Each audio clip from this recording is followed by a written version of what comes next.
ലാവൻഡറും baby പിങ്കും കൂടി blended ആണ് ഫസ്റ്റ് സാരിയുടെ കളർ വരുന്നുണ്ട്. ഒരു ലാവൻഡർ പിങ്ക് ആണ് സാരിയുടെ ഷെയ്ഡ് വരുന്നത്.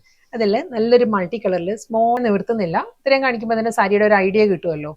ബോഡി കംപ്ലീറ്റ് അതേ ഫ്ലോറൽ മോട്ടീവ്സ്, സെയിം സ്റ്റൈലിൽ തന്നെ. സാരിയുടെ കളർ പറയുകയാണെങ്കിൽ ടീൽ ഗ്രീൻ ആട്ടോ. നല്ലൊരു എല്ലാ സാരീസിന്റെ ഫാബ്രിക് സോഫ്റ്റ് സെമി സിൽക്ക് ആട്ടോ. വളരെ ലൈറ്റ് വെയിറ്റ് ആണ് സാരിയുടെ മെറ്റീരിയൽ. ട്രാൻസ്പെറൻസി ഇല്ല, നോൺ ട്രാൻസ്പെറന്റ് ആണ് സാരിയുടെ മെറ്റീരിയൽ വരുന്നത്. ബേജ് ടോണിൽ വരുന്ന ഒരു കളർ ഉണ്ടല്ലോ, സെയിം അതേ കളർ തന്നെയാണ്. നാച്ചുറൽ ബേജിലാണ് സാരി വന്നിരിക്കുന്നത്. സെയിം സ്റ്റൈൽ അതേ പാറ്റേൺ തന്നെ കേട്ടോ.